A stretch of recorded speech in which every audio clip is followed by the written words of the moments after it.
got 10 pounds. We do that every year.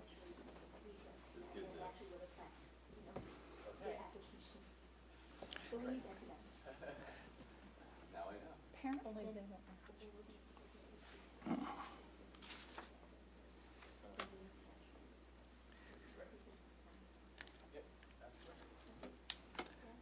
So I think the TV crew's ready if you want to begin. Welcome to the regular meeting of Brisbane Planning Commission, Thursday, December 10th, 2015, 6:30.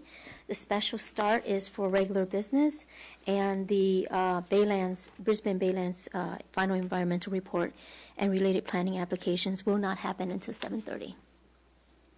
So call to order, please. Yes. Roll call. Roll call.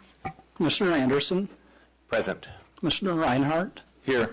Commissioner Parker, Here. and Chair Doe. Present. Note for the record that Commissioner Munir is out at this time. Okay. So before we adopt the agenda, could we have a motion to move public hearing 515 Tunnel Avenue use permit UP-4-15 to number 1 and move public hearing 601 Tunnel Avenue sign review SR-8-15 to number 2? Sure. I'd like to make a motion to move public hearing 515 Tunnel Avenue in front of public hearing 601 Tunnel Avenue. I'll second that. All in favor? Aye. Thank you. So with that, public hearing 515 Tunnel Avenue, use permit UP-4-15, temporary Christmas tree storage for recycling from December 19, 2015 through January 31, 2016. Rad Durda, DRDA, Recology Properties, applicant, Sanitary Fill Company owner, APN 005-152-2330. Yes, thank you. Recology proposes to temporarily store Christmas trees for recycling within an approximately 90 by 100-foot area of a paved storage yard at 515 Tunnel Avenue. Discarded trees will be collected in San Francisco from December 19th through January 31st, temporarily stored at the site and then reloaded for chipping at Recology San Francisco's materials recovery facility, which is just over the border in San Francisco. The chip materials will then be used for energy production at an off-site biomass facility rather than being landfilled. A temporary storage area is needed because of the surge of trees collected, that it exceeds the rate at which they can be processed at the recovery facility. Use permits were approved by the Planning Commission for the same use at this site for the previous 7 years. No issues have been raised about that use or this application. This application meets the required findings and no comments or concerns again were raised. Staff recommends conditionally approving the use permit per the agenda report via adoption of the resolution. If you have any questions, I'm happy to take them. I have no questions. No questions? No questions. Okay. So with that, does anyone should we open up to public hearing? Mm-hmm. So we're opening up to the public hearing. Does anyone want to address the issue of 515 Tunnel Avenue? No? Hearing none? Can I have a motion to close public hearing? I second that. All in favor? Aye. Aye. So since we have no questions, this is the annual review. Can we have a motion to adopt the recommendation of the staff? Yes, I motion that we adopt the recommendation as presented. And I second that. All in favor? Aye. Aye. Okay, thank you. So on to public hearing 601 Tunnel Avenue, sign review SR-8-15, sign program and sign review for Golden State Lumber building mounted signs, including for a new approximately 102 square foot lighted sign and a relocated wall sign of approximately 194 square feet. Seth Nobman, applicant, Brisbane Properties are the owner, APN 005-250-020. Staff report, please. Yes, thank you. This application is to establish a sign program to allow Golden State Lumber to place 2 signs totaling nearly 300 square feet at their lumber yard on Tunnel Avenue. They would like to reuse their pre-existing wall sign that was located on one of the main buildings on the site and locate that to the roof of a lumber storage shed that's located at the rear of the property, and also to add a new wall sign onto the new modular office building.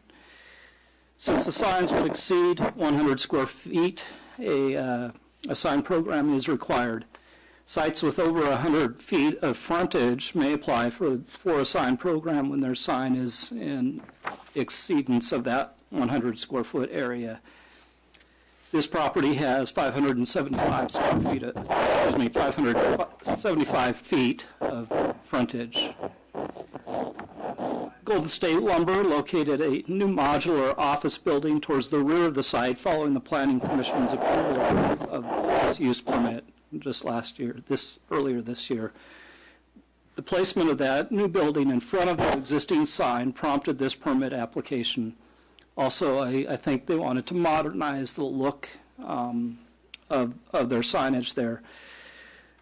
The applicant would like to continue the use of that historic sign since it has significance to their history there at the site, but to relocate it as mentioned. Well, that sign would remain. The new wall sign would have prominence, being located on the new office building closer to the front of the site where it's more visible.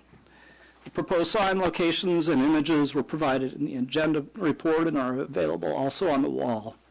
And we also have a material sample board here that the applicants provided. The application complies with all of the required findings for a sign permit and sign program as detailed in the agenda report. Most notably, the signs do not conflict with the neighborhood in which they're proposed. Also, while the signs are large at approximately 102 square feet for the new sign and 194 square feet for the historic sign, they are not out of scale since they would be located towards the rear of this large site. It will be approximately 250 and nearly 400 feet away from Tunnel Avenue in their locations.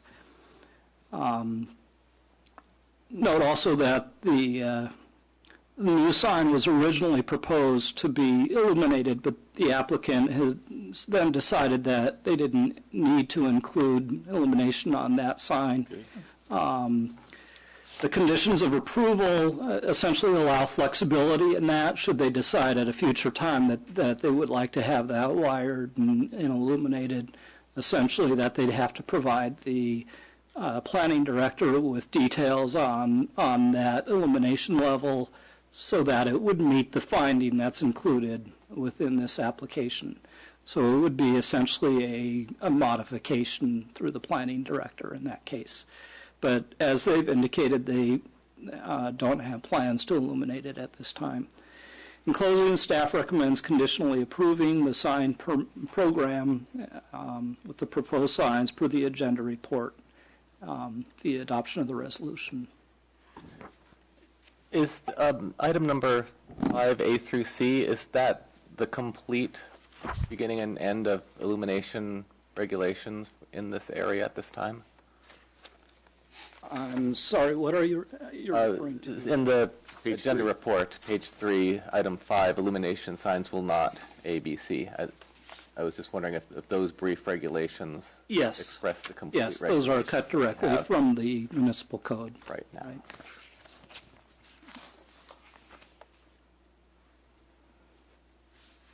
So we can cross out number 5.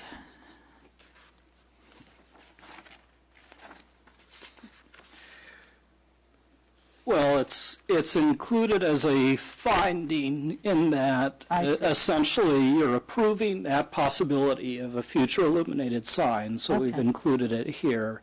But you have condition B, which would address how that would happen. Okay, great, thank you. So the applicant would return if they wanted to add lighting, so we Right. could examine the specifics. Exactly.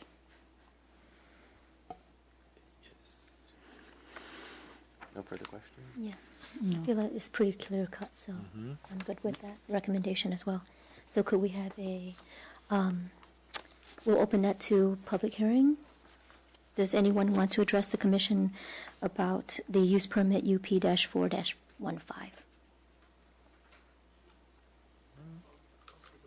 Okay, please come forward. Sorry, it's just a quick clarification. SR 815. Oh, I'm sorry. We moved that up. Switched Yes, it, we did. yep. Do you have a speaker card, sir, so I can know who? Okay. Should I Oh, fill can in? you? I'll provide it to him after. Thank you. That would be great. So I'm Ken Lideker with MBH Architects. I'm representing Gold State Lumber because we filed the paperwork and the drawings. Okay. And I'm just here actually to answer any questions that you have. Oh, okay. Does anyone have any questions? I have no questions. I feel like Colors it's look pretty, good. yeah, Sign looks Yeah. good. and I feel like it's very clear cut, so Thank you. thank you for coming. Appreciate it. Anyone else? No? Okay, Okay. thank you. So can I have a motion to close the public hearing for that portion? SR-8-15? I make a motion to close this part of the public hearing. A second? All in favor? Aye. Aye. Okay. So I think we have our questions answered. We feel that it's, Fine. It's good. yeah, it's all good, so. Yeah, make a We- motion to approve SR 8-15, the sign program for Golden State Lumber. Okay. I'll second.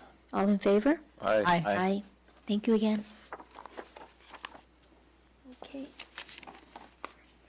So at this point, it is 6:41. We will start the public hearing for the Brisbane Baylands Final Environmental Impact Report and related planning applications at 7:30. We'll see you then.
Hi, welcome back to the regular meeting of Brisbane Planning Commission, Thursday, December 10th, 2015, 7:30, Brisbane City Hall, 50 Park Place, Brisbane. So should we do roll call again? No, we'll just reflect and let them know for the record that Commissioner Minier has joined the meeting. Great. So on to old business. Public hearing, Brisbane Baylands Final Environmental Impact Report and related planning applications. Baylands Concept Plans, Brisbane Baylands Specific Plan, General Plan Amendment Case GP-01-06. Applicant presentation. Universal Paragon Corporation is the applicant. Owners are various. APN is various. Presentation, please.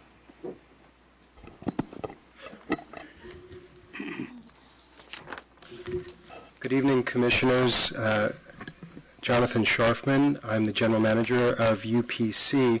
I'm very glad to be here tonight. Thank you for taking the time to, away from the format that you've had in your last 10 hearings or more, to hear a little bit about the background of our proposal for the site and our approach to putting that together. But before I do, I just want to, for just a moment, give an introduction for myself. I've been in the planning, environmental design, and development trades for over 25 years, and actually started out with a small sustainable design and construction company in Santa Fe, New Mexico, called Living Structures, and for myself was part of the beta testing that allowed the New Mexico Construction Industries Division to bring both straw bale construction and other green building technologies to that state, as well as pioneering constructed wetlands for wastewater treatment. I mention that because in the evolution of my career, sustainable development and green design has really been at a foundation of my personal interest, and it's one of the reasons I really feel privileged, regardless of the controversy that's raised by such a complex project, to work here in the community. If I can ask for a little bit of dimming of the lights back there, what I'm going to focus on is probably three parts to our presentation tonight, and ask your indulgence. First, as I said, to provide some background of how we got here.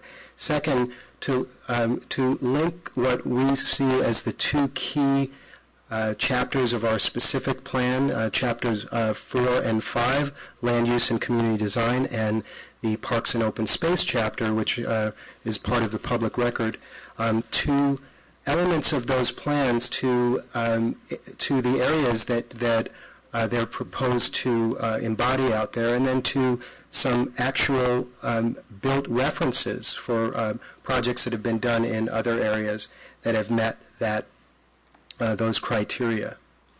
So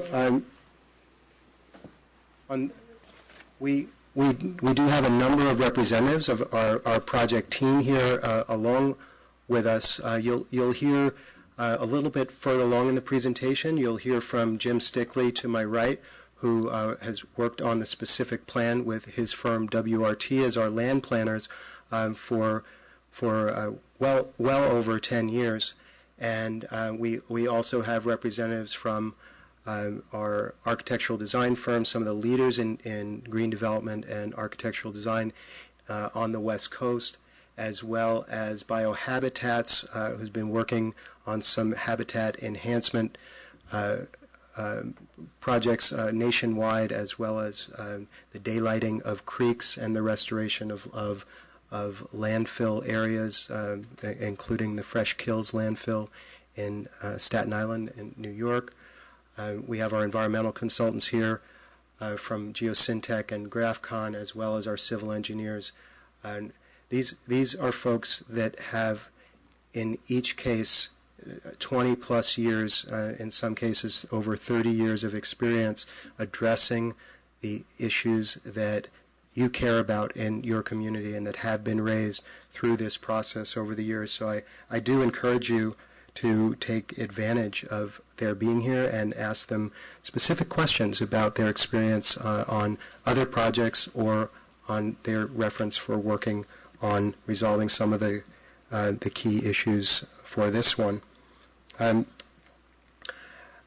as we go forward, I would just make a request to the extent possible, since we do have a lot of material to go through, is if you can reserve your questions to the end. We'll certainly take them midstream if you have them, and otherwise to just take some opportunity to see a comprehensive picture of what we spent many years trying to address regarding this the development site. We should have about 35, hopefully about 35 minutes, maybe 40 minutes before we get to Q&A. Project site everybody's familiar with. I will move past that. And I'd like to speak just a little bit about the planning and community engagement history on this site. What you see up here just represents a snapshot of a 10-year process that's culminated in the final EIR that's under your consideration right now. In fact, driven by some of the principles of the 1994 General Plan and building on some of the feedback that we received in 2003 to 2004 on some previous proposals for the redevelopment of the Baylands, the city directed us very, very clearly in a direction of having a comprehensive plan that avoided piecemeal planning of just certain areas of the site that really weren't comprehensive in nature. The general plan had some very specific goals in that area, and our specific plan was designed particularly in the land use and open space chapters to address that. And to just focus on some of the highlights, it was the original scoping sessions for the EIR were in March 2006 that were followed by about 3 years of community process, including a great speaker series with some wonderful national experts on environmental remediation and green design, and also one of the better ones that I recall was the mayor of Pittsburgh, Pennsylvania, gave some of his reflections on stewarding that city of Pittsburgh through the transition from an industrial-based steel economy and the loss of over 90,000 jobs in the 1980s to a technology and finance innovation-based economy, as well as just some really terrific development patterns on former industrial sites that were slag heap sites associated with steel production. And finally, actually culminating in several alternatives that were community-driven and directed by the City Council to be studied as alternatives in the EIR. On a parallel track, we picked up on the speaker series that Brisbane was doing and started our own community forums on issues people cared about, renewable energy, net zero architecture, public art, and the like. We also sponsored the Bay Area's first Green Technology Conference at Mission Bay. We had over 500 attendees from all over the state, and this was about the time that the legislation AB 32 was being passed by the state legislature and really beginning the catalyst for some of the goals that are driving some of the opportunities, particularly in the green tech space. So that was a very exciting time, and I remember during that time going with Anya Miller and some other from the Krebel group to meet with the head of PG&E procurement, who was charged with at that time helping to bring their renewable portfolio standard up to speed to deliver over 30% of their energy through renewable resources. And so that was very informative time for us, during which we also did a number of sustainable design tours, and finally updated our specific plan in 2011, that culminated a little bit later in the publication of the revised EIR in 2013, and I'll spare you the rest of those lines. What we found out during that time was no surprise. It really took less than half a hearing to conclude that sustainability really needed to be the driver of any development that would happen out on the Baylands. But what was really unique about the way that that sustainability was characterized during those discussions, and I think carried forward in a lot of the public discussion here, is not simply through the lens that a lot of us carry of sustainability of really on the environmental side, the association of sustainability with water conservation and or energy conservation or green energy or the like, but rather the three-legged stool of sustainability, and that was discussed extensively during that time in this room, and that stool being complementing the environmental ecological side with considerations of economic and more the social or societal elements of sustainability. And so as the objectives of the EIR started to come forth, they were really built on this basis, trying to reconcile these three areas. And as we see it, there is, on the economic side, it is directed by the general plan that the tax base of Brisbane always be protected and or enhanced, and that the great services that you enjoy be able to be maintained and or improved. But that any project that's built out there has to be economically viable, not just today, but in a long-term basis. And so we interpreted that also to mean, importantly, that because of what, by its nature, is reliant on market cycles and how what the fundamentals of real estate are in the Bay Area, that the project needs to have built-in flexibility to adapt to different cycles in the marketplace. And again, we know there is controversy over certain elements of the plan, but I assure you that this is one of the reasons why, for instance, that we have housing in the plan, different scales of use to balance out what end up being somewhat predictable cycles in the marketplace that we look to build resilience in the system.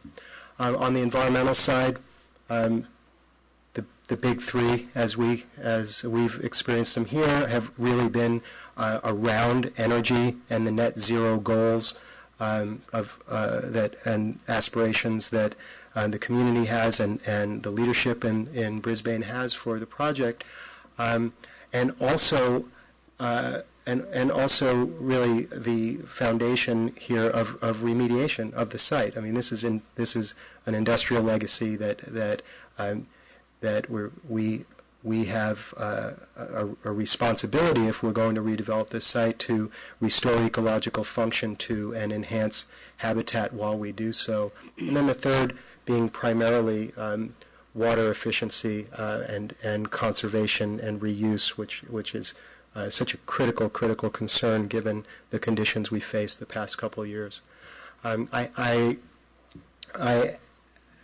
have to confess we have been struggling with the definitions of the social side, but I want to commend the committee on the sustainability plan that's come forth on the city side for the project in trying to define some of these features a little better in those principles, and there's one that I don't understand very much, but it just inherently feels good, and that's the happiness index that is referenced, I think, in the One Planet plan.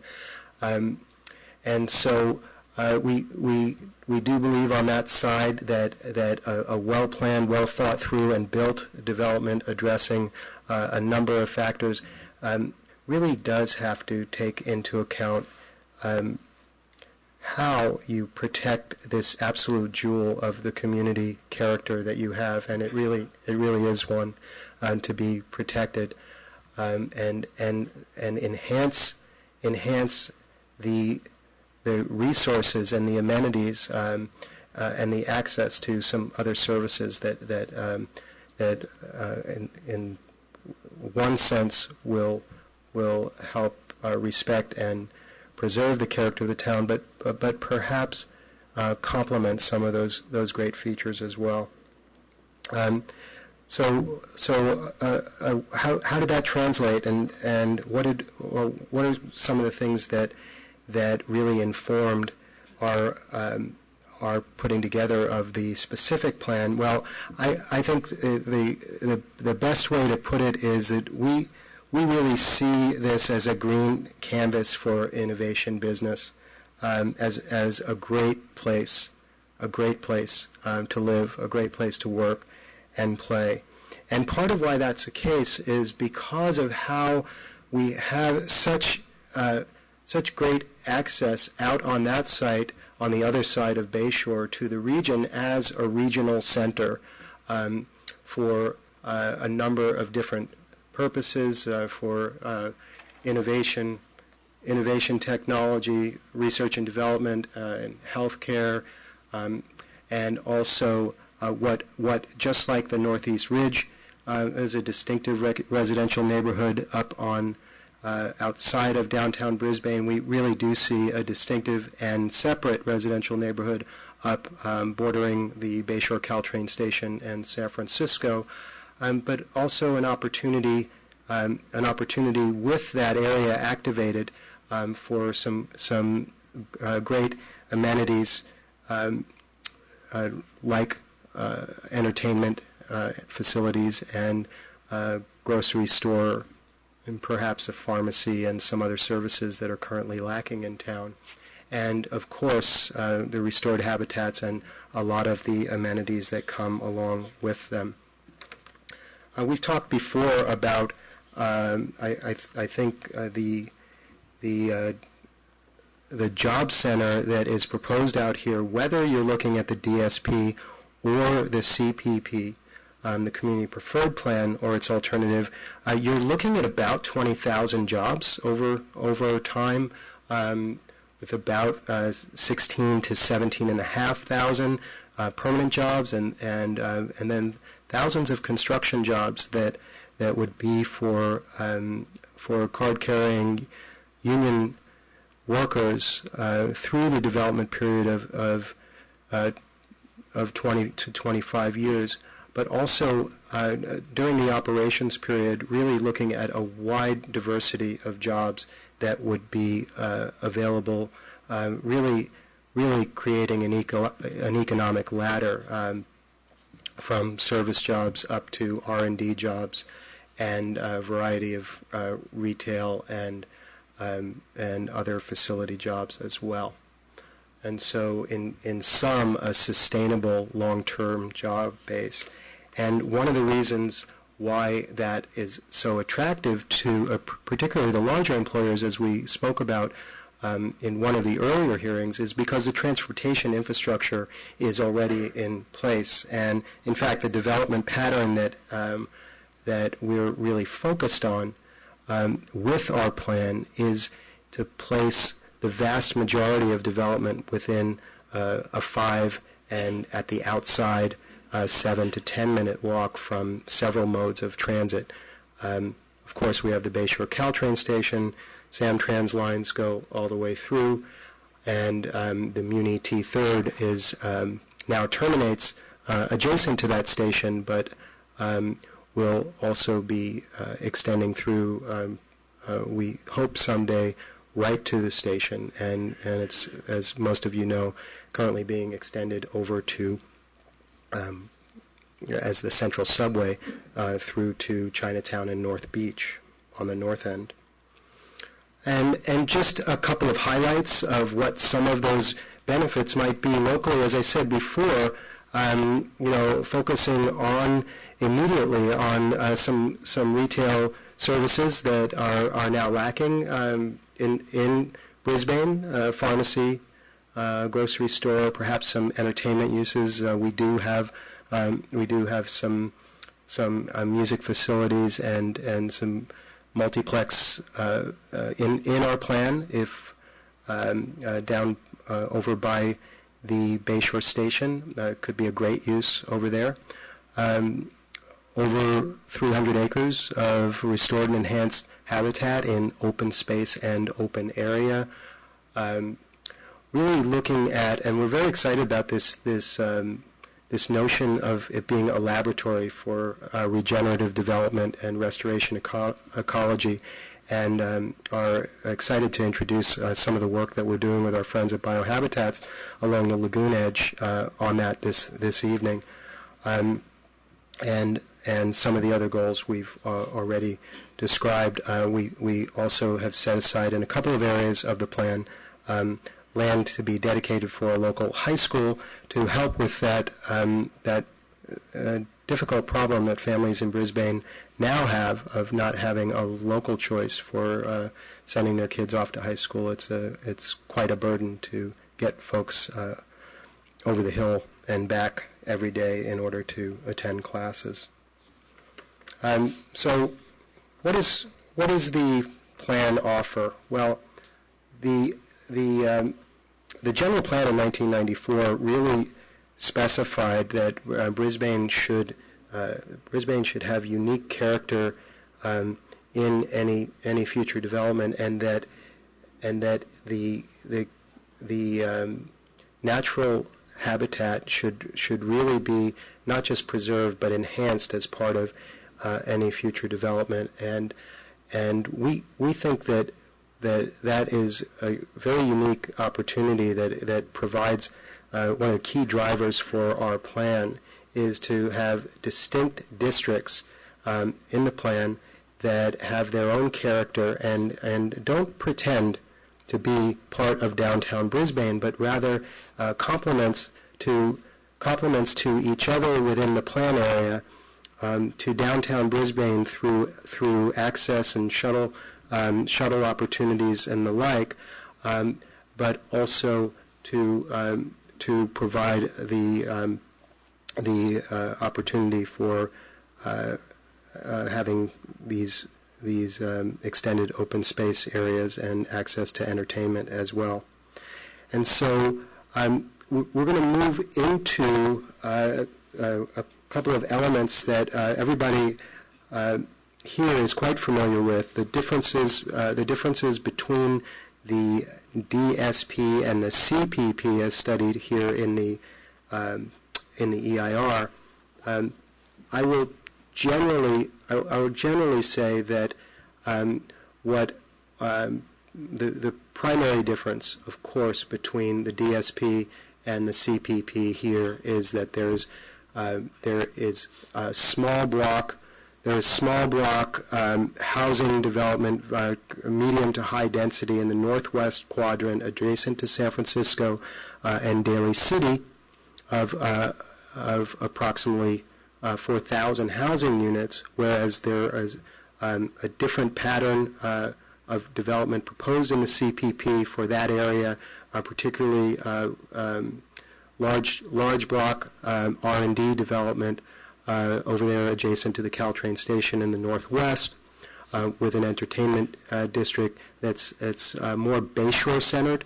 The entertainment district in the DSP is more focused on the other side, trying to take advantage of building a bridge between the residential uses over here and the commercial uses to the other side.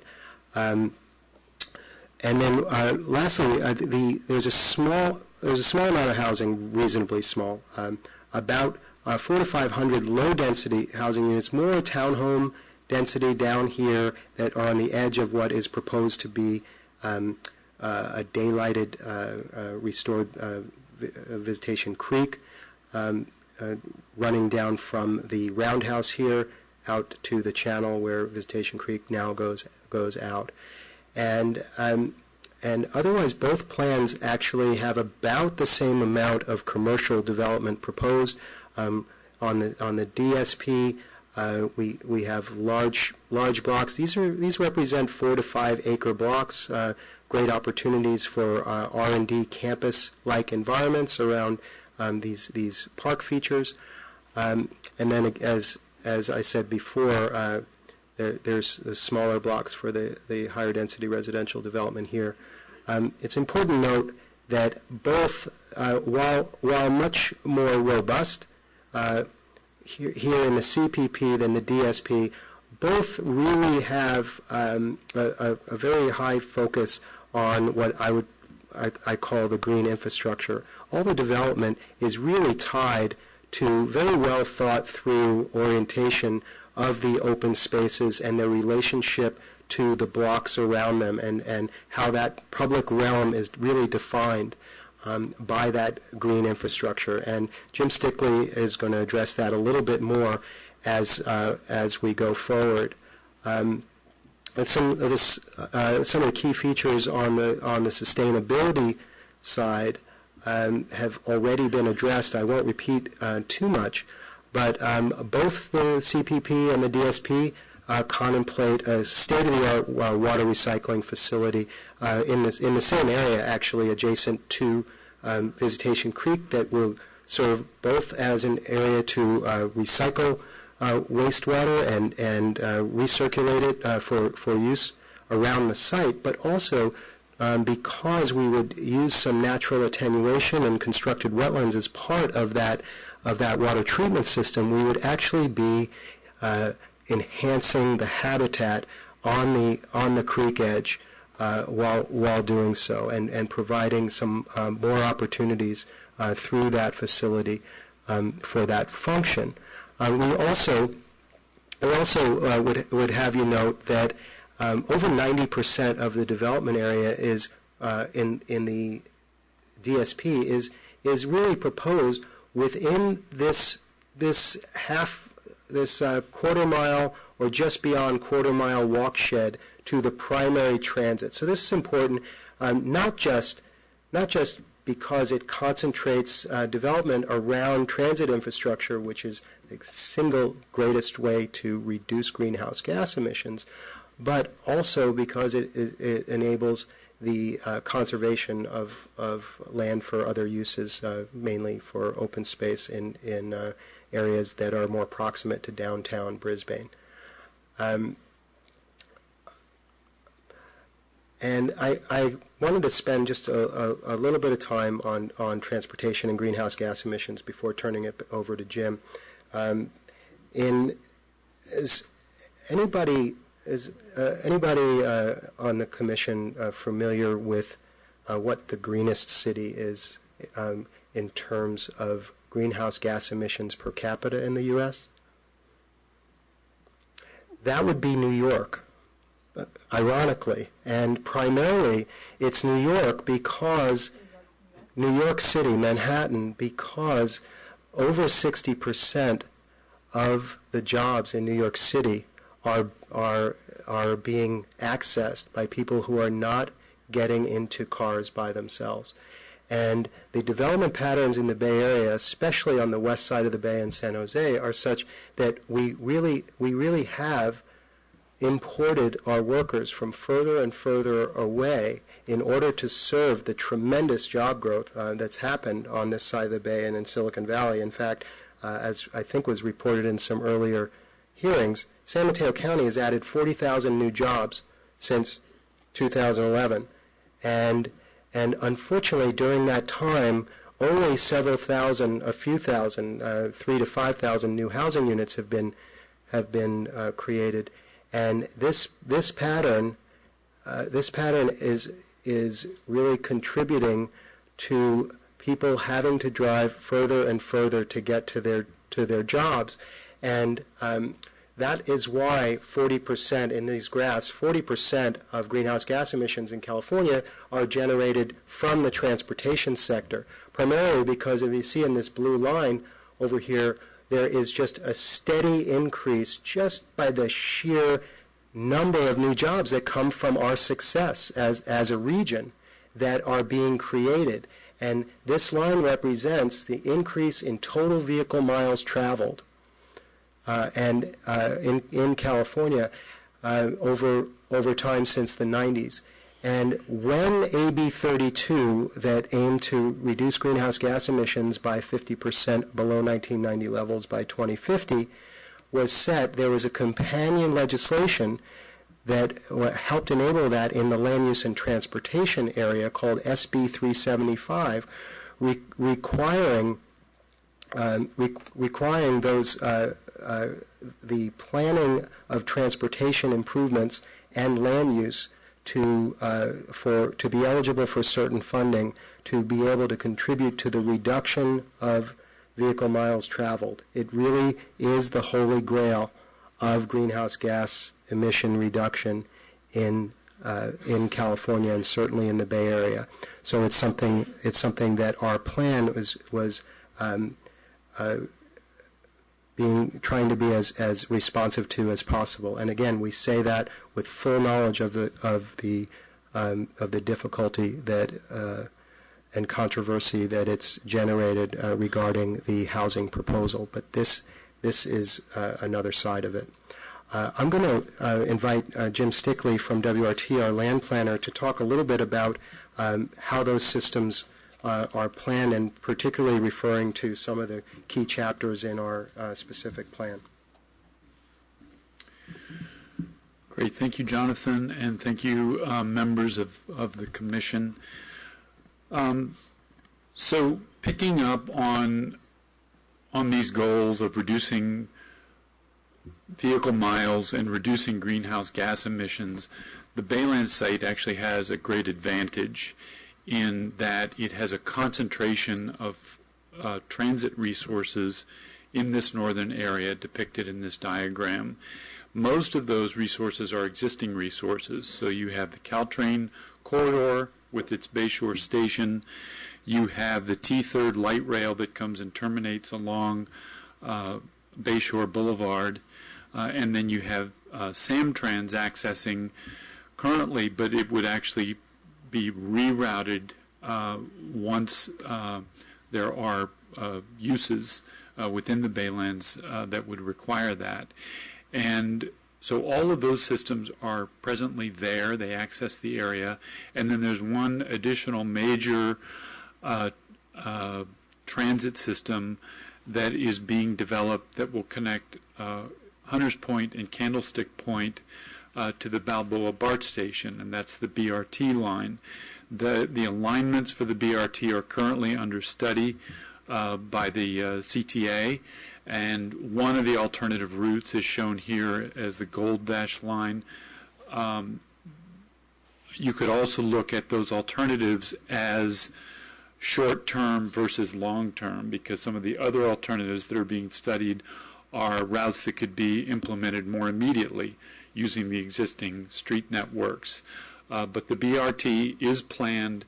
That project is moving forward in its planning and approvals, and that's a fourth transit resource. So you have this concentration in the northern area, and it's a perfect setup to concentrate density around those transit networks, and in doing so really encourage the use of that transit, discourage use of single occupancy vehicles, and also contribute to the jobs housing balance, because people that live here can take transit to their jobs, people that live elsewhere can take transit to their jobs here, and there will be a certain number of people that would live and work in this area with the housing and commercial land uses that the plan proposes. So there is a great setup and a great advantage in these transit resources. And then, as important as the placement of density around those resources is the connective network from the neighborhoods to the transit stations. So this diagram from the specific plan showing the pedestrian and bicycle circulation network is very important. This is sort of the framework of a walkable community. You can very easily and comfortably walk from your place of residence or where you work or where you're shopping to a transit station and back the other way. So the bike and pedestrian network is really critical to making the whole thing work. So I'm going to walk through just district by district very briefly, and the purpose of this next little sequence is really to talk about the qualitative aspects of the different districts. What does it look and feel like? What is the kind of the form of development that we're proposing? How is it walkable? How is it human? So all of those qualitative things. I think Jonathan did a good job of laying out what all the land uses are and where they're placed. So I'll really talk a little bit about the qualitative aspects, and then also talk about how our team members, who Jonathan introduced in the beginning of the presentation, will contribute to those qualitative outcomes. So the commercial high-rise area, this is in the northeast quadrant. There are some quite high densities allowed by the specific plan here, some high building heights. There's a 7-story buildings that would be allowed lining major streets. Sometimes there would be higher points, towers for gateway elements, but 7-story is otherwise sort of the general limit of any kind of extensive high-rise building. And those would really happen up along Geneva and a little bit along this the commercial main street that comes down from Geneva that you see here that's lined by retail. This is a view from the specific plan showing the development around this little quad. So it would be sort of mid-rise office around that area. This is some of the design guidelines for the commercial high-rise, and you can see this going up to 7 stories with allowance in a couple of key places to go higher than that.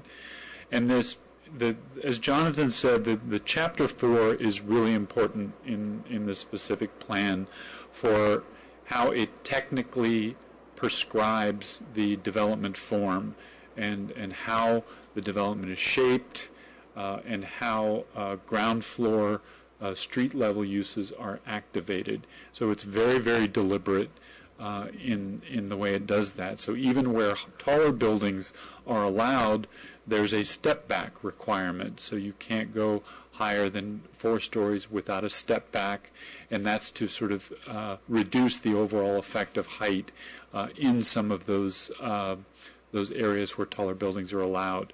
There's regulations about ground floor retail and having higher floor-to-floor heights on the ground floor to accommodate different types of retail formats. And then there are regulations about how to bury the parking within the building volumes, so you don't have a landscape or a district that's dominated by parking. Those tend to be embedded in the building through podium systems, and then with green space on top of podiums. So setbacks, step backs, ground floor activation are all things that are very carefully thought through in the standards. I'm not going to go through this level of detail, but I wanted to show just one example, and again, this is all in Chapter 4 of land use by land use, building type by building type. We lay out these requirements in terms of how these buildings need to perform to get the scale, the sort of the human qualities, the ground floor activation, the walkability, and the lack of dominance by vehicles working in these neighborhoods. So you can see how we walk through heights and parking ratios that can actually drop as you get closer to transit. how parking is embedded, the green performance of the building, so we've established standards for ratings, etc. And then type by type, we also show examples of what those buildings might look like and the kind of quality that the plan is looking to achieve. The commercial mid-rise, again, something that's very carefully prescribed. It's about all of the same things that I mentioned before: ground floor activation, step backs, embedding parking, etc. Some examples of these. This is one of our team members, Methuen, and John Ellis from Methuen is in the audience this evening. This is one of their commercial buildings in Seattle, the Weyerhaeuser headquarters. And again, this level of density and height would be in that Geneva corridor. It would be in the northern part of the commercial office district. But this is the kind of quality. This particular building plays off some of the design language of the old industrial sector that the building is developed in, but reinterpreted in a contemporary way. This building is another commercial office building. It's not in as an urban setting, but the reason I wanted to show this is because of its performance. Methuen is very, very skilled in designing very high-performance buildings that use natural ventilation, passive solar features, both shading in the summer but also solar exposure in the winter, green mechanical systems, and these, they are, as a matter of course, now achieving net zero buildings in their portfolio. So I think this is the kind of skill and creativity that we're seeking to bring into our approach. Moving back towards the Caltrain corridor, as Jonathan mentioned, this retail and entertainment district is now bridging between the two neighborhoods, between the residential on the west, in the northwest, and the commercial office in the northeast. This is a view from the specific plan, just illustrating the kinds of active retail and entertainment uses that we might accommodate. Again, very careful prescription based on some of the conditions that we have here. And one of the challenging conditions is that Geneva needs to be elevated at this point. It needs to get up and over the Caltrain tracks. So you have a condition with these new buildings going in next to it where Geneva is 2 stories above the ground level. So the building standards again show how we can stack parking to make up that difference in height and still put an activating ground floor use on the 3rd level in this case, but fronting on Geneva, so that even as Geneva goes up and over, you have uses that make it active and make it pedestrian friendly. This is an example again from our team, from the Methuen Group, one of their commercial buildings in Portland. This is an REI store, very vibrant facade, very attractive, pedestrian oriented to the street. So I think that's something that could fit well in sort of the old rail yards industrial aesthetic.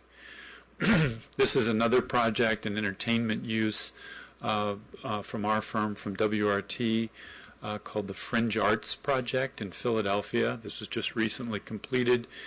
This happens to be in an adaptive reuse of a historic building. You could imagine something like this in the Roundhouse, but for the purpose of this, I wanted to really show this as an example of an entertainment use. Just the kind of mix of dining and sort of small performance venue that we might have in the mix in the retail and entertainment district. And then moving on to the R&D campus areas. So there are 3 main areas, one in the innovation hub around the Roundhouse that Jonathan mentioned earlier, another one just in the midsection here. this area north of Visitation Creek, with these sites for R&D campus sites, 4 to 5 acres, as Jonathan mentioned, and then a few sites down here along 101, framing the large park in the south area. This is where now density is stepping down. These are generally more 2- and 3-story buildings that are allowed. It's more of a campus setting. There's a heavier dose of green space in these areas, and so this is part of the strategy of stepping down in density as we go south towards the larger park areas in the south. That's a view from the specific plan looking south from a street we're calling Roundhouse Arc through the park blocks, and then with Oyster Point in the distance. Again, very prescriptive in terms of how these buildings are shaped and how they perform, burying parking whenever possible in a podium configuration with green space on top. Again, just building type by building type, being very careful about defining those things. This is an example from another one of our team members, EHDD, who are very skilled in designing research buildings and institutional buildings for campuses. This was their building at UC Merced, which was the first building for the new campus, the Science and Engineering building. It's a beautiful building, and it's a very, very high performance building, and you can see some of the very simple but very creatively designed sunshades and ventilation stacks that help this building perform but really contribute to the character of the campus. This is another one of EHDD's buildings, the David and Lucille Packard Foundation in Los Altos. It's a great work environment. It stresses indoor-outdoor relationships, and the building itself, I think, is LEED Platinum, so very, very high performance.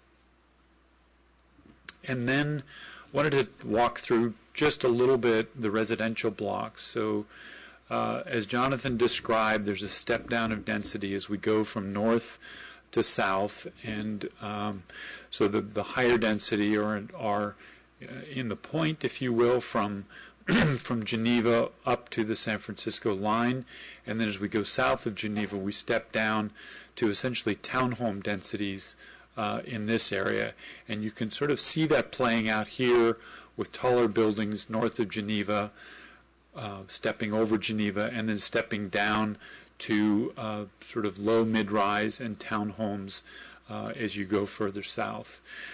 So just a couple of examples of how that might manifest. This is a view from the specific plan of the area, the townhome neighborhood there in the mid and west section, just adjacent to Visitation Creek Park. And this is an example of some of Methune's work in Portland. This is in the Pearl District, which, if you're familiar with it, is a really interesting district. It was an old industrial area, and they've actually saved a lot of the industrial infrastructure and some of the old warehouses in this district, but then intermixed them with really sort of high quality new construction. And these townhomes are a great example of using some of the industrial vocabulary but reinterpreting it. Methune are experts in housing. They are one of the leading housing design firms in the nation. Their buildings are human and livable, but they're also very, very high performance in terms of energy use and water use. This is another example of Methune Solomon's work, the San Francisco office, and this is a stacked flats project that's inserted into a neighborhood in San Francisco. This is new construction, but it's done very creatively in how it achieves the density, but also integrates with its surroundings in the neighborhood and creates something that's very human and a very good contributor to the neighborhood.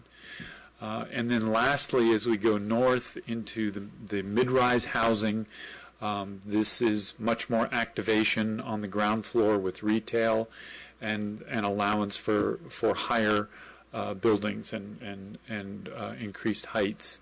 And this is, again, is a Methuen building, a high-performance building, but also one that uses and reinterprets some of the industrial vocabulary from its surroundings. And just to finish up on a couple of more of the built uses before we finish with the open space and green infrastructure framework, neighborhood retail here, we see this as one of the most immediate opportunities for development on the site. This represents a corner of Geneva and Bayshore, effectively standing in the parking lot of the 7 Mile House and looking across at perhaps what would be a retail center that can offer some grocery, pharmacy, and some other uses there. And we are also extremely enthusiastic about this particular area for R&D adjacent to the Bayshore Roundhouse and south of Geneva Avenue. This represents Geneva right here.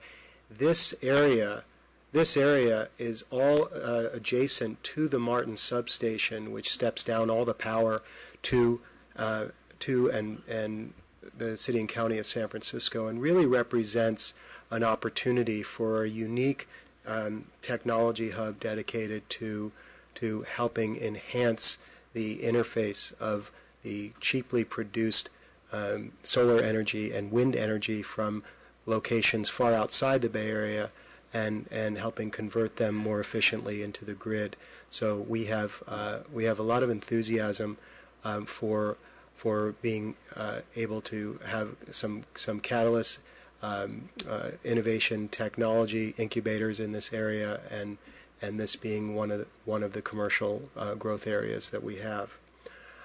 And a couple of examples of some very high performing buildings in this field that our friends at EHDD have designed. This is at Sonoma College in Claremont. This is a small laboratory building, also LEED Platinum. And we want to finish out with some description of the open space, focus on Chapter 5. These are all referenced in the public record in Chapter 5 of the specific plan. But this is where we really do have an opportunity to restore ecological function to the site that really has been denuded from a century of industrial use. And I'll let Jim finish on that before making some concluding remarks. Great, thank you. So the open space chapter, conservation and open space, chapter 5 is also very important in similar ways that chapter 4 is for the built form. Chapter 5 is very prescriptive about the open space. These are large, complicated green infrastructure projects, and it's really not about plopping down green space, but it's about figuring out what the hydrology is, what are the restrictions that are posed by the cap on top of the sanitary landfill on the east. How do we work with that? What kind of habitat restoration can work here? So they get complicated, and especially because they're quite extensive here in the southern part of the site. So the Visitation Creek restoration is, I think, an ambitious undertaking. It includes the segment running east-west through the center here, and it extends up through this north-south segment up to the Roundhouse Circle, and then reconnects to its drainage infrastructure farther upstream. So the intent is to daylight the creek in these two segments, and to do that in the way that it can be enjoyed, that it has visible hydrological function, and that it's connected to the wetland systems along it. This is an example of some of the detailed standards and guidelines in Chapter 5, and this is for the the east-west portion of Visitation Creek. And as I said earlier, there's some challenges here in that the refuse is at the same level as the creek, and that's capped. So there is a requirement not to excavate into that area, but allow these shelves to continue to cover it and then rise up from there. But what we can do is have a tidal channel in this area, and then we can create wetlands. Those need to be sealed, from the refuse below, so that the cap needs to be properly designed. But we can have a whole system of freshwater wetlands flowing to tidal wetlands here in the channel, and then a network of trails that run through it, and those start to be shown in the plan view. And as Jonathan mentioned earlier, there's a great opportunity here to actually tie this in to a wastewater treatment facility that incorporates constructed wetlands that can then flow to polishing wetlands, and those can flow right into the freshwater wetlands in the park. So that can really work as an integrated system and could be a great feature of this area. These are some examples from our team member Biohabitats, and Pete Munoz from Biohabitats is here tonight. He's been doing some work with his team on the lagoon edge. But these are some examples from their work. They are doing some very, very important restoration work around the country right now. I just saw a presentation that one of his colleagues did at the ASLA conference in Chicago on the restoration of Jamaica Bay in New York City. Major restoration projects, and so these photos are showing both in progress restoration activity and then some of the completed projects on the right.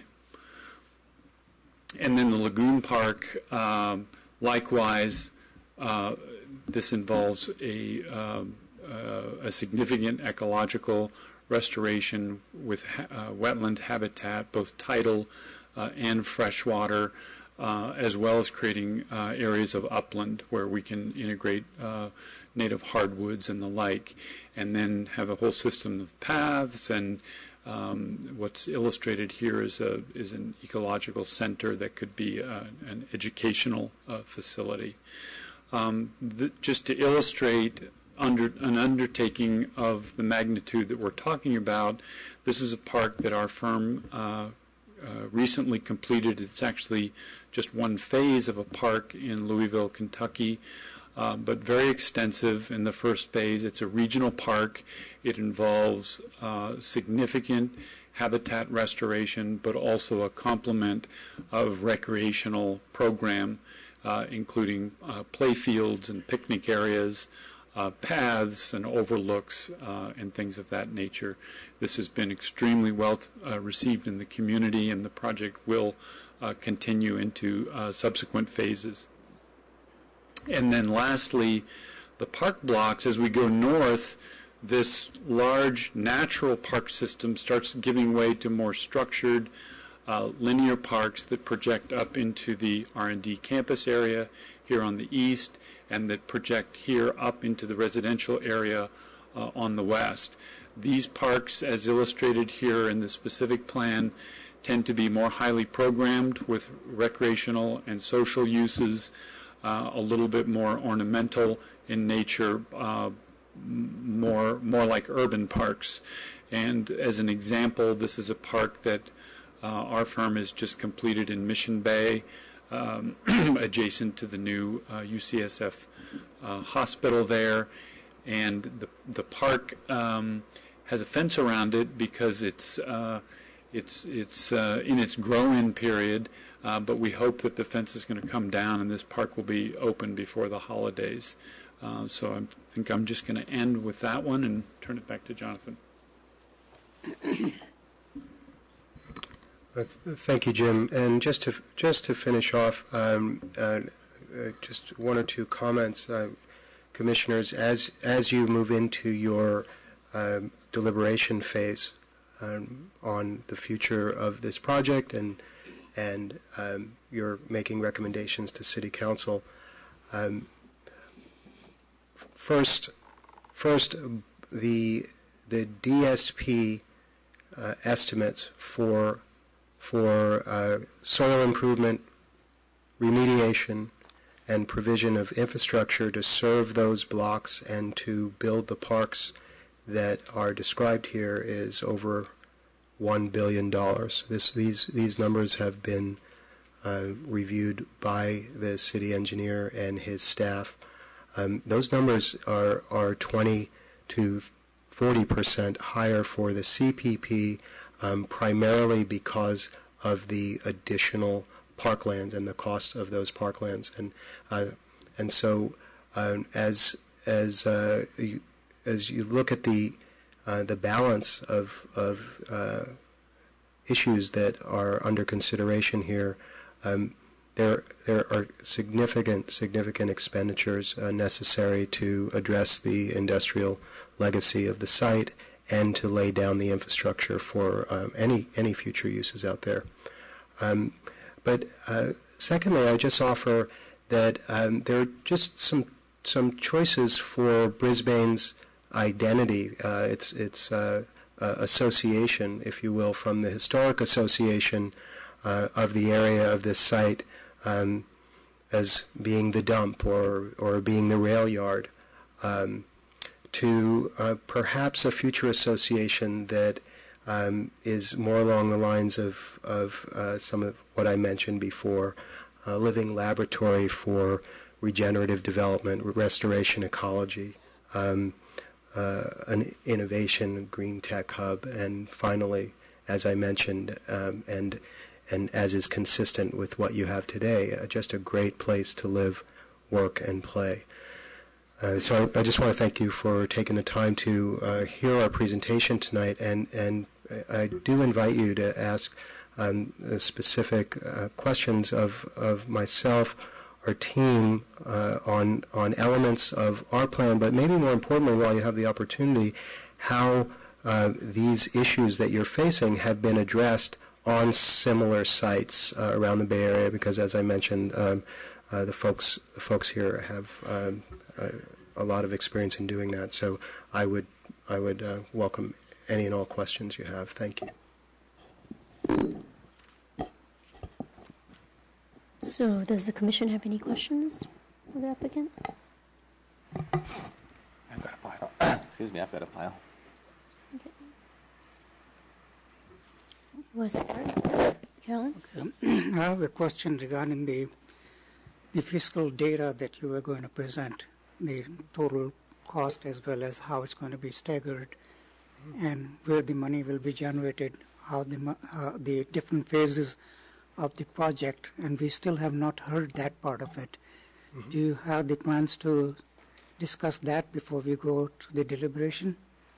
Because one of the key things we will be looking at is where the money is going to come from, how long it's going to take for each phase of the project, mm-hmm. and are you ready with those kind of funding? What are the sources? So we can have some kind of assurance that whatever you're presenting here will be done during the time period that you're talking about.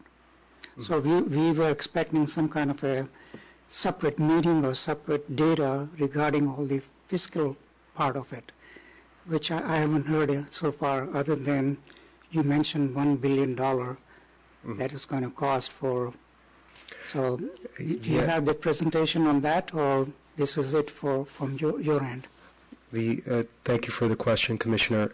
The cost side of the equation for both the DSP and the CPP have been vetted on by the City of Brisbane, and the revenue side and the fiscal impact side is still being studied. And we have consultants that have been working on this, economic planning systems, and they have been cooperating with Brisbane's economic consultants, Kaiser Marson and Associates, and my understanding is that that information is forthcoming and in the next couple of months, as I understand. Would it be here before we go to the deliberation? the goal is to have it to you before you get into your second meeting in January. That's the goal. So that's what we're trying to achieve right now. And by it, do you mean the complete financial analysis, costs, and funding?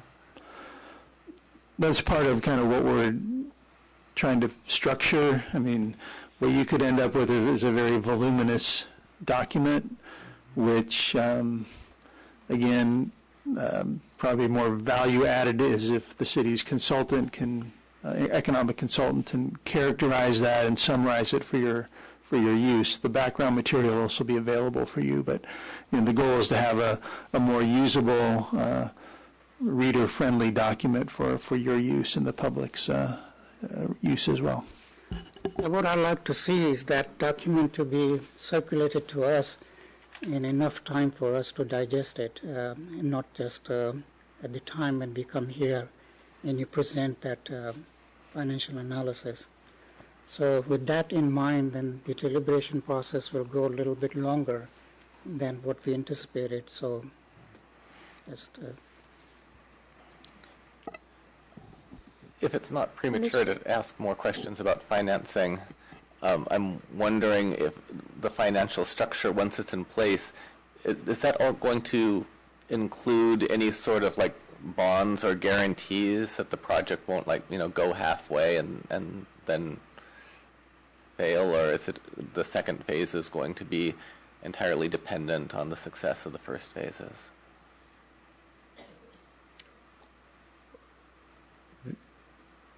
I'll attempt to answer that two ways, Commissioner. On the city side, I would offer that there are mechanisms for performance that need to be built in to agreements for the provision of future improvements, and that would require the completion, the bonded completion of certain work, especially since the city of Brisbane would be taking over some public streets. And so we're in a process right now. Our engineering team, Howard Pierce in-house, and Todd Adair from BKF Engineers are doing just that in negotiating the final public improvement agreements with San Francisco for the infrastructure on the Schlage Lock site, and what there are guarantees that are built into that agreement because these streets and the utilities get taken over. On the private side, Commissioner, in order for our company or any partners we would take on to contract for that work, there would need to be, in order for the financing to get completed, there would need to be bonding capacity on the part of the contractors to guarantee completion of that work. And that's on a development by development. That's on a phase basis. To your point, yes. I think what we're looking for is the certainty whether you're just going to finish the phase one and forget about phase two altogether, or how it's going to be done. And the approach that I think, and that's in the minds of a lot of people here, that they're just going to do the housing and walk away. So we want some kind of a certainty from you, from the developer, that how the phase two will be marching on as you're doing the phase one, because there is a big time difference between the two, the completion time. Phase two will not be done for almost, 25 years, am I correct? The completion date for the phase two, you mentioned, is about 25 plus years?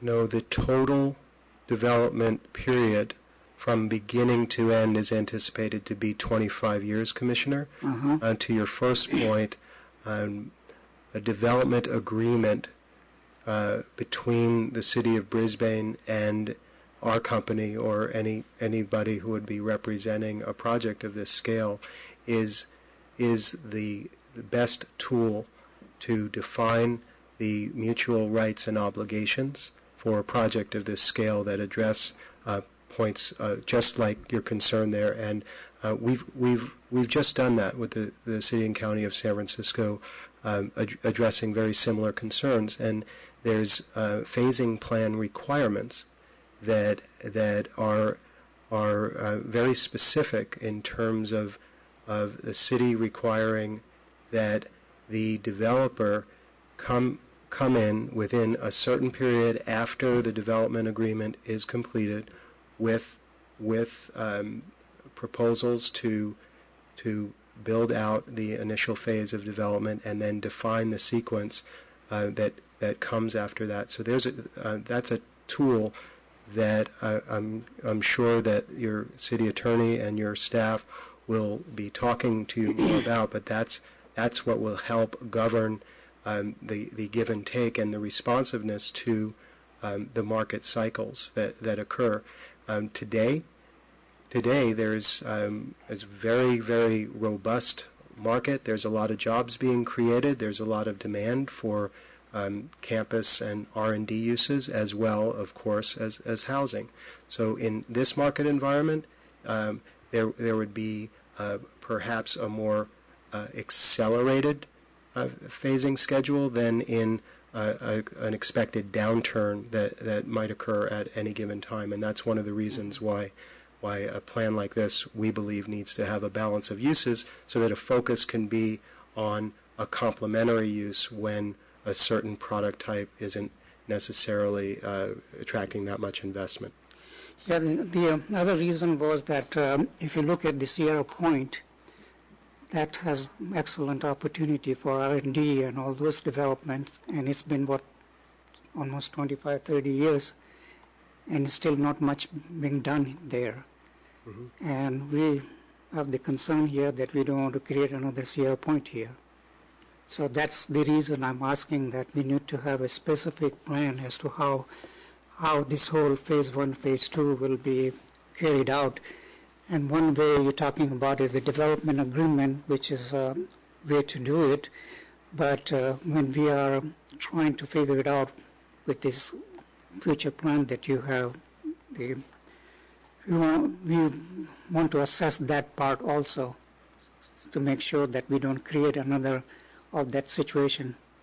So we need a little bit more information from you when you present your financial analysis as to how these phases will be staggered and what will be the schedule for that. So that will be helpful for us.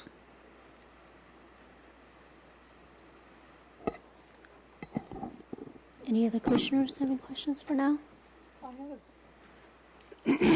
My question was very similar. I know that you were able to do the housing in the Schleich based on some funding that is certainly not available in San Mateo County, or if it is, it's very small compared to what it was in San Francisco, because San Francisco is a county and a city.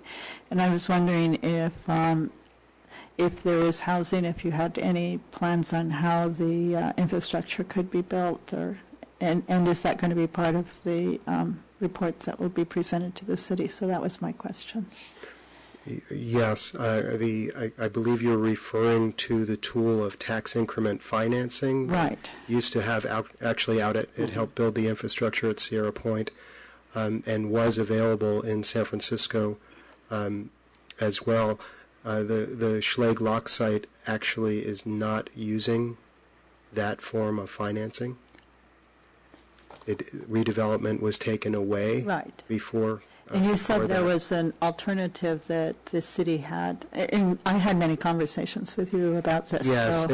there were frankly there were a number of trade-offs that occurred there in order to close the gap that was going to be there by the financial gap from tax increment financing, and there were some transportation funds that helped. There was $3.5 million that were from the Transportation Authority to help us provide pedestrian and bicycle access from Bayshore Boulevard to the western edge of the Bayshore Caltrain station, which has been closed off for many, many years. All Visitation Valley residents and Brisbane residents have to go up around Tunnel Avenue to get onto the Caltrain station. So that was one form of financing that came. And the second was they passed a park bond in San Francisco that allowed for the financing of the vertical development of the parks at the Schlag Lock site. So that was another form that helped offset the loss of that financing tool. I'm sorry, did you say the vertical development of the parks? Yeah, what I meant was the above ground development of the parks. So it did not pay for the cost of preparing the sites and the infrastructure and the cleanup of the areas where the parks are. There's a couple of acres of parks up there at the Schlag site, but for what I call the vertical improvements, but essentially the things that you see, the plants, the play structures, the benches. Believe it or not, in a couple of acres of parks, that amounts to several $1 million. Okay. One more question regarding the financing. Originally, your plan had some money from the redevelopment funds. Am I correct? When you were planning your project, since that money is not available, do you have the other avenues to generate that lost funds? Because now the redevelopment agency no longer in existence. This is the single most important issue for consideration on the sources of funds besides development revenues to consider. Without redevelopment revenues, there are replacement tools that Sacramento is allowing, called infrastructure finance districts that act similarly to how tax increment financing works, but essentially takes the incrementally higher property value and bonds against that incrementally higher property value to provide upfront financing for infrastructure. And that's a tool that is, I believe, being discussed between the consultants right now and would be presented as part of that. We will have the chance to look at that? Of course, okay. Yes. The one last thing I want to mention is I was looking at the plan for the new development at the Valco Shopping Center in Cupertino. Are you familiar with that? I am, sir. Okay. There are a lot of things in there which are missing in your plan, which is the developer is spending a lot of money to create, of its own money, to create a bridge between the freeways and entrances, and also trying to create a shuttle bus that will take everywhere, paid for and developed by the developer, the whole plan. And also they have set aside the money for the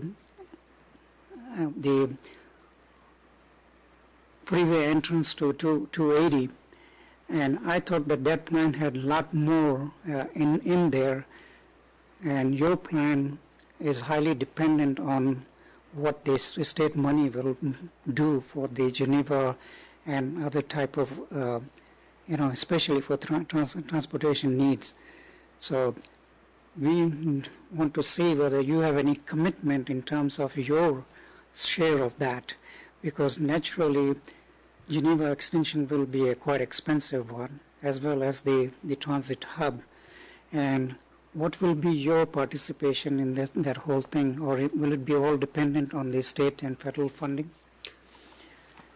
The city of Brisbane has led through Randy Bro's leadership the bi-county transportation study that was looking at the regional transportation improvements that included the new Geneva interchange, Geneva Avenue extension, and a number of other features in the area, and that those that study identified a number of potential funding sources. Oh, excuse me. Also, the BRT that was mentioned that would connect BART over through the Baylands site to Candlestick Hunters Point.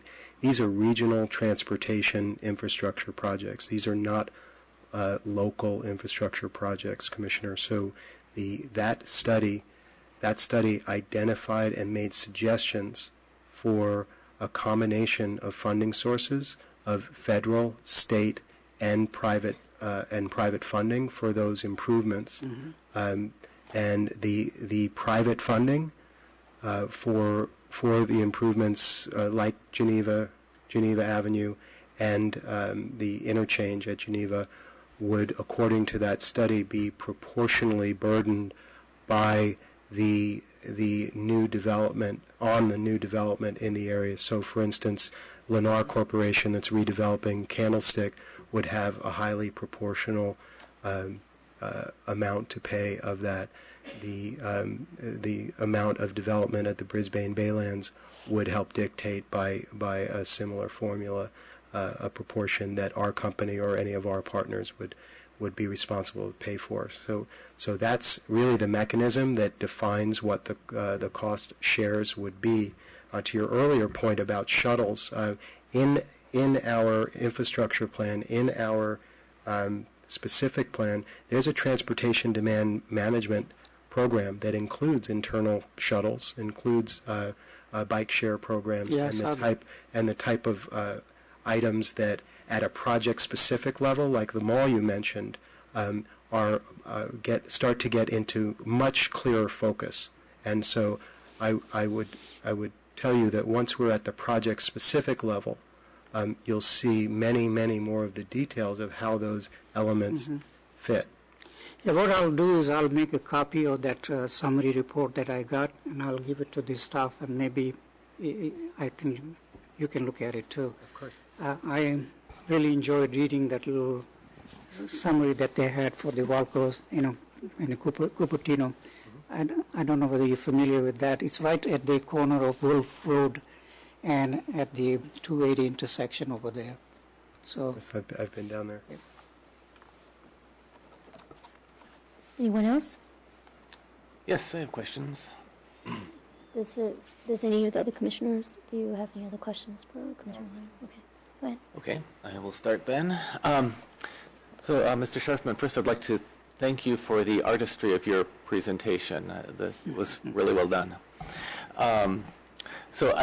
My first question is about remediation. You've made statements both today and during public testimony about other sites that are similar to the Baylands, and I'm wondering if you have any more specific materials available, especially if there might have been any projects that you could reference that built residential on contaminated fill that we could examine and see how those held up over time. What I'd like to do is invite Nancy Bice and Tom Graff, our environmental consultants, to answer that question, because they're doing just that. I will, just to clarify though, make sure that I understand you. The contaminated fill you're mentioning, you mean the earthquake fill. The earthquake fill. Right. Yeah. So Tom and/or Nancy, please. Good evening. I'm Nancy Bice. I'm with Geosyntec Consultants over in Oakland. I'm a certified engineering geologist in California. And as Jonathan mentioned, our firm has been involved in a lot of projects in the Bay Area that involve developments on contaminated land, landfills, those kinds of things. We have lots of information about those projects, and one of my favorite projects is the Campus for Jewish Life down in Palo Alto. That was a project that was built over the former Ford Aerospace site, and so there were chlorinated solvents in the ground, and we did a cleanup and used some engineering controls, and it's a beautiful development. I don't know if you've ever been there. It's been in place now for 7 years, and everything is functioning very well, and everybody's protected, and a lot of podium parking construction, just like was here, with vapor intrusion controls. And there's daycare there. There's senior housing there. So it's a great example of the kind of developments that we work on. Do you have other examples that are older than that? Oh, Tom probably has some that are older than that. I don't expect you to be able to answer in just a couple of minutes, but if you could provide more information at a future date, I think that would be helpful. Okay, that would be great. Okay, Tom. I'm Tom Graff with GraphCon. I'm a registered civil engineer, and I've been working on these sites for over 30 years. And to address specifically, Commissioner, what you would ask is like old earthquake fill or rubble fill. One of the areas I've worked in a lot is in San Francisco within what they call the Maher district, which is basically the earthquake fill areas. And I'm currently working on 3 residential sites that are ongoing now, but this goes all the way back to early Mission Bay days. I did the original plan with the Water Board for analysis, how to approach analysis in Mission Bay for residential housing, for commercial and residential. And so the good thing about a lot of these older rubble fills, earthquake fill, is that the chemicals in them have been studied for 100 years. So we know what they are. We know what the residual materials are. It's very common, and it's been looked at not hundreds but thousands of sites, around. So what I think is that San Francisco, the Maher, one in Oakland, right along Wood Street as East Grand is going out towards the freeway, it's an old rail yard that's been developed, and it's bridge housing is doing it. There's a number. It's just the entire strip down there is residential housing over basically earthquake fill. It was all marsh residential land that was filled. So there's been a lot ongoing throughout the Bay Area, and we could have a long list, much older kind of sites for you. But I think from the things that Nancy Bice was talking about, some of the chlorinated, the vapors, old paint sites. One of the sites that I was involved with, this is more than 10 years ago now, was the old Fuller O'Brien site at the end of Grand Avenue, where they had the red lead room and the white lead room, and so you had heavy metals, petroleum, those kinds of things, where the site is now a 25-acre biotech campus that's done very well. DTSC has overseen it. So it's a very common thing especially for these older kind of sites, because they've been studied for so many years by so many different kinds of scientists, that I think we really understand what the chemicals are, what the risks are, what the exposures are, and can build very safely, either by removing or by dealing with whatever the exposure pathways are. Mm-hmm. Yeah, we've heard a lot about that in general terms in the DSP, but it would be great to have more specific information of the kind you've just referenced. Okay. And I have another related question. I don't know if it's for you, but Floyd Park was in the recent presentation said there was environmental restoration done, and was there remediation done at that site? No, there was not remediation done there. This was the lands were on the perimeter of Louisville, so they were essentially farmlands that were turned into parks. Okay.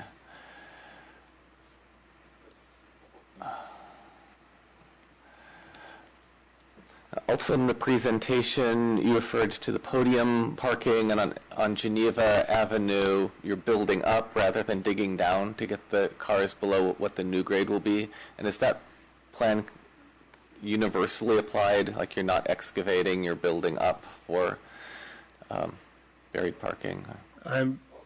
There are a couple of areas where there's a minor excavation down no more than one half to one full level, and that's in the profile that I believe was shown in one of the R&D areas Oh, in the campus district. So you can actually see, for ventilation purposes, on one side you actually are daylighted out. On the other, that looks to be about 10 feet below surface. So working with landform for that purpose. Could I just add for these sites on the east, on the landfill, there's anywhere from 20 to 30 plus feet of soil that's been capped over the old landfill. So a place like this you would not be into contaminated soil. On the west side, on the rail yards, the general strategy is, as you said, that any podiums would essentially be built on the existing grade, and then the grades around it, the roadways, would be built up from that level.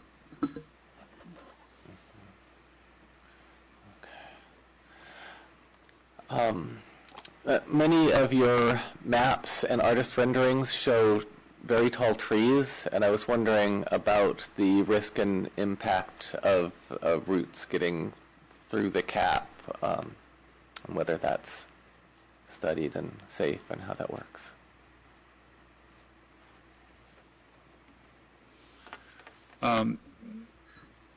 Again, on the east side, not as difficult a challenge to meet because we have a lot of play in the depths of fill that have been accumulated in those areas. In areas where we would be closer to the actual capping materials, we would need to put some sort of a root barriers in place, and that's technology that is available to us. So I'm confused about something. So there's an existing 20 or 30 feet of soil, and you're going to like remove that soil and cap it and put it back, or? Just as a clarification, on the east side, as again the city engineer has reported, it will be necessary in the areas where there will be building pads and also roads that according to state standards for landfill cap and closure, that material needs to come down to within a defined profile above the legacy waste, and that's at different levels throughout the landfill by the historic records, if you will. And so I believe what Jim's referring to are areas there where they may not be touched. If we are working with landform, for instance, in the area south of Visitation Creek, there would not necessarily, if there's no active development in some of those areas, need to go down and have that same closure process. Right. So, but like in the parks north of the roundhouse that are going off to the northeast there, how deep would the cap be? To the new grade level. Well, right now the infrastructure plan that was the effects of which were studied in the EIR calls for several million cubic yards of fill on the west side, primarily to both surcharge that area and meet the grades that are necessary to rise up to Geneva Avenue. And those at their peak would be about 15 feet, up to 25 feet, and down to probably as close to 3 to 5 feet out toward the edges by Bayshore Boulevard, as I understand it. This will be an imported material that you're going to fill it with, and No, all this material, sir, has been vetted in. This has been studied in the EIR. There's in the infrastructure plan.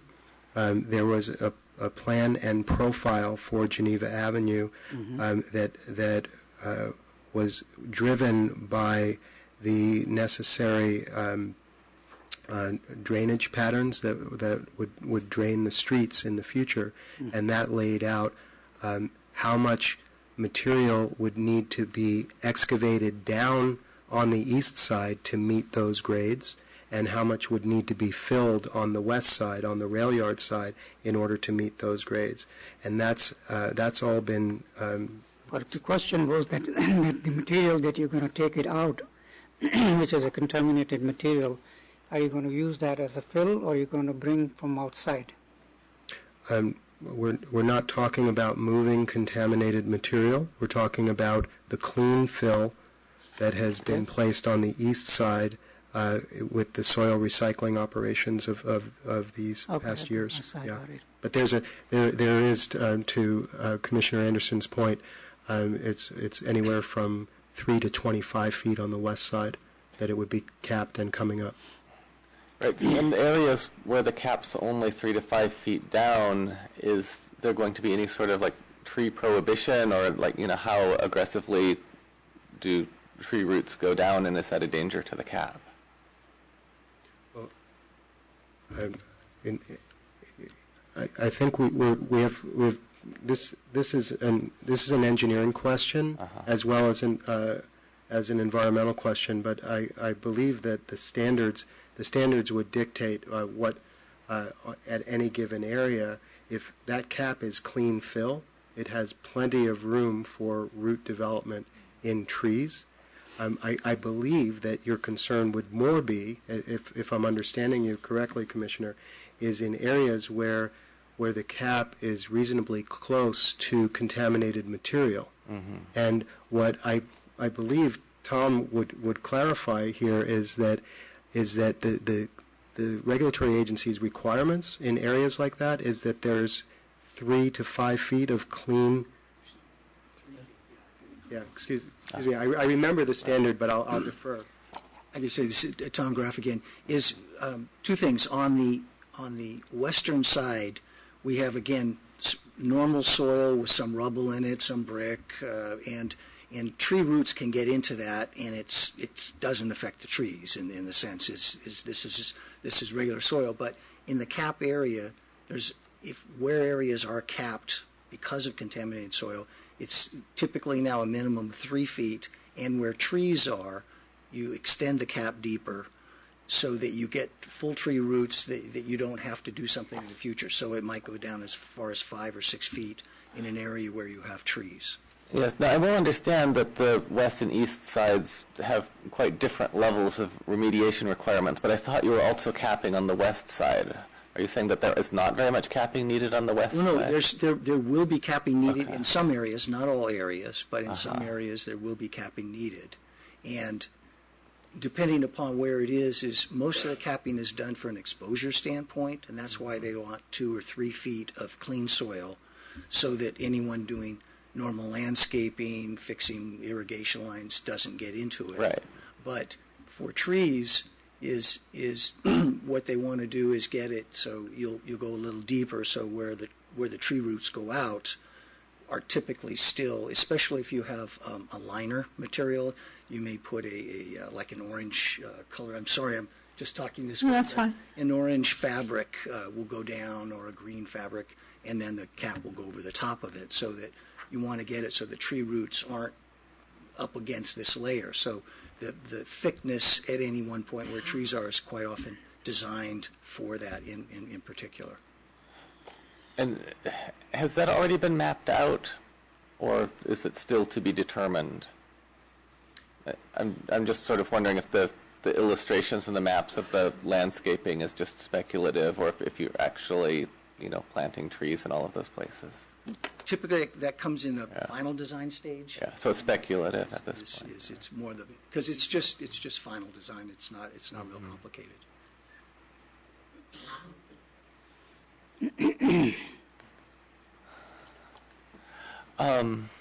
Okay, I'd like to move on to transportation questions. So there's an interesting proposal. I think it was in the specific plan for the BXX line. I think it was proposed from Muni to start down right by Bay Shore and Old County Road. And I'm wondering, to what extent has Muni bought into that? Because typically they stop right at their boundary at Geneva. You're talking about Samtrans or Muni? Muni. For the BXX. There was the BXX proposed line. Well, these Muni has, as you can imagine, has a tremendous burden on its existing system, and the proposal for expansion of those services through the Baylands would be taken into account in some of their annual and semi-annual reviews of operations. As sometimes I don't recall if I've seen it reviewed in City Council or at your commission, but in the past couple of years there have been some service adjustments proposed by Samtrans that we're going to take away some service frequencies, it's at those times that some of the capital plans for rerouting or improvements are considered.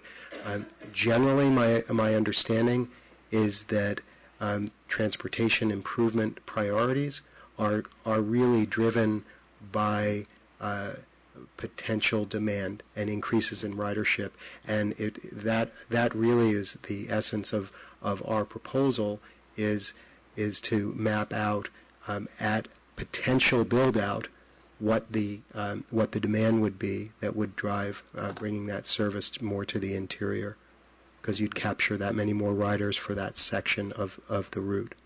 Mm-hmm. Okay.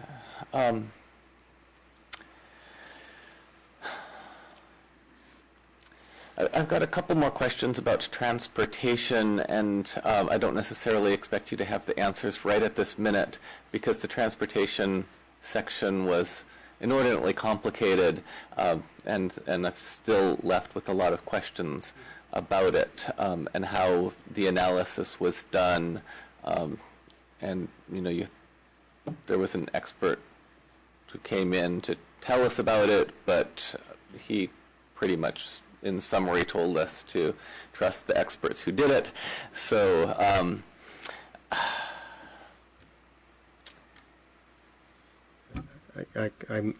I may do the same, Commissioner. Yes, I'm not an expert, but I have reviewed all of those studies, so I'll do my best to answer what I can. Okay, so there's a large part of these studies hinged on the ridership capture and transportation capture, and people living close to where they can work. And of course there's been some controversy in the interpretation of those results, and of course we're all in favor of short commutes. But I'm wondering, in those studies, do you know if the comparison of live-work was done just by existing conditions, or are they actually considering the buyer of new homes? Because at this point we don't really know what this new housing is going to cost, but existing residents who have been in place for a large amount of time typically have lower housing costs than people who are buying new units. So I was wondering if that was factored in to the determination of where people who buy that sort of house are likely to work and how that affects their commute. I really can't answer that. I would have to defer to your experts. I believe that was Mr. Nygaard that in the EIR had addressed those items. I'm not certain. That was Fair and Pierce. Oh, I'm sorry, Fair and Pierce.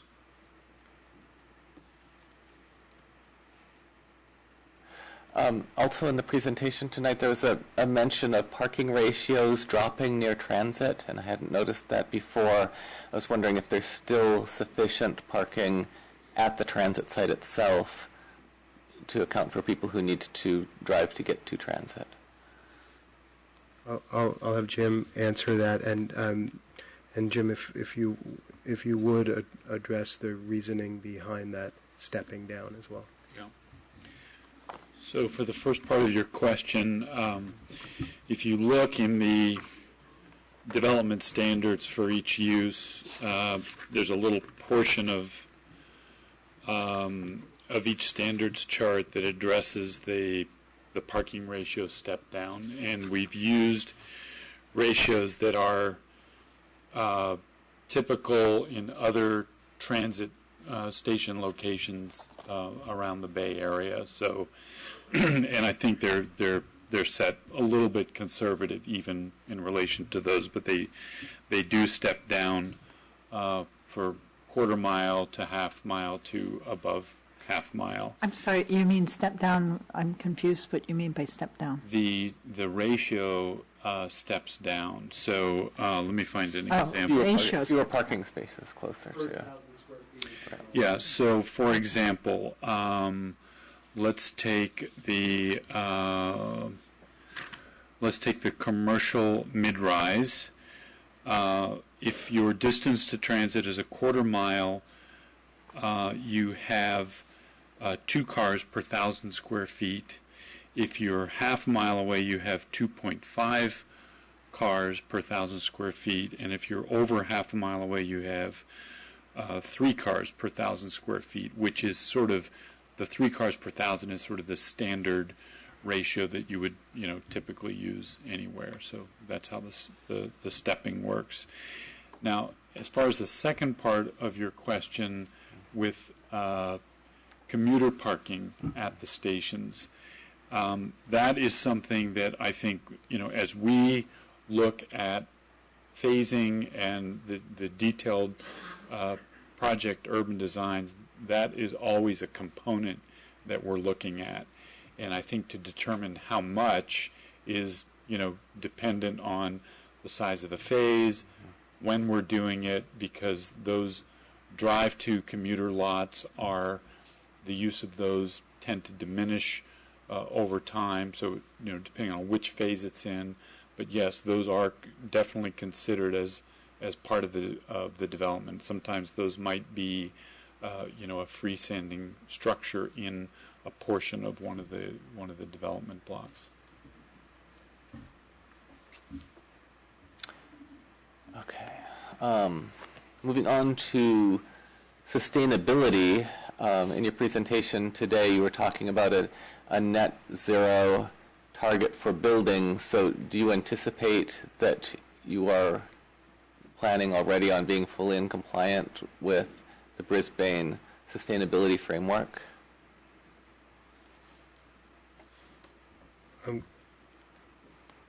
We have consistently heard from this community and from the leadership that the net zero energy goal is a very high aspiration, and while it's never been done in this country at this scale, we recognize and respect that really is the benchmark that's been set. We have a high degree of confidence that given the momentum in investment in innovation technology toward the green tech sector, it's actually being catalyzed as we speak in Paris. There are new financing mechanisms that we hope will drive down some of the costs of some of these technologies. We believe that today at the building level, that we can achieve net zero for the majority of individual buildings on the site. And we believe that to the extent that that goal cannot be met at the individual building level, in other words, one to one, that our strategy then expands, as was illustrated, to some ground-mounted solar fields. There's about 20 acres set aside in the DSP adjacent, or 25 acres adjacent to the Kinder Morgan tank farm, as a buffer to the open space that would be for that purpose, to augment the on-site, the building-to-building use. But we also believe that there are technologies that will be in the mix in the next 10 to 20 years that will leapfrog the current technology available. And one concern we do have is that the plan is flexible enough with its goals to be able to adapt to those technologies. And I will say that is one element of the sustainability framework that we believe was done right and are very much behind. We frankly are concerned about there being a prescriptive requirement to lock into one technology over a large area, given how quickly these areas are changing. And just specifically on solar, it's important to note that solar photovoltaic technology has not advanced at the level of other technologies. In fact, it couldn't be further from the Moore's law that applies to other technologies. It's the most efficient solar panels today can convert just over 20% of that energy, and so there's a long way to go, and perhaps there's other technologies that can do the job more efficiently with much less land area dedicated to it. Okay, thank you. That's all of my questions. Thank you. I have a couple of more questions. Does anyone else have any questions? I just want to make sure that we're cognizant of the time. It's 9:22. We normally end our commission meetings at 10:30, and I know the public is here. Could I just have a show of hands of how many would like to speak or ask questions? So while we're conducting this here, could you please help us out by filling out the speaker cards and having it ready? And perhaps I may make the suggestion that if you're anticipating asking a question, to please have the speaker card ready so that we can take appropriate notes and follow up with you. Yeah. Okay, thank you. Go ahead. Okay, I'll try to make it as quick as possible so that the audience will have time to ask some questions. You mentioned regarding the Muni and Caltrans, they will be all demand-driven. There will be more people using that. That means there will be more use of that. But do you know the capacity of the Muni fleet? Do you know that they will be able to accommodate that kind of a growth? And also for the Caltrans, because the Caltrans is really struggling right now, and they don't have enough trains to provide the extra service. So if you're going to add another 4,400 homes, then that many people supposedly will take the local transit systems, Muni and Caltrans. So are you working with those two agencies to make sure, and also Semtran, that they will be ready to handle that kind of increase in the ridership?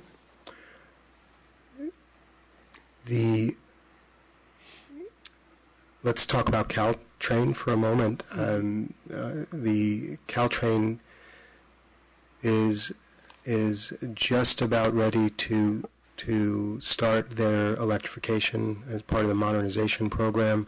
I know that there have been presentations to, I believe, City Council on the progress there. We've also had presentations at our project information office from their representatives. By 2021, there will be electrified service on that corridor, and as part of that, they'll be able to accommodate more trains just because of the efficiency of starting and stopping from an electrified program rather than with the diesel trains. So that capacity today, Caltrain is running at 61,000 passengers a day approximately, and they are designing that system to accommodate in the next 20 years up to, I believe, twice that, but certainly over 100,000 passengers a day.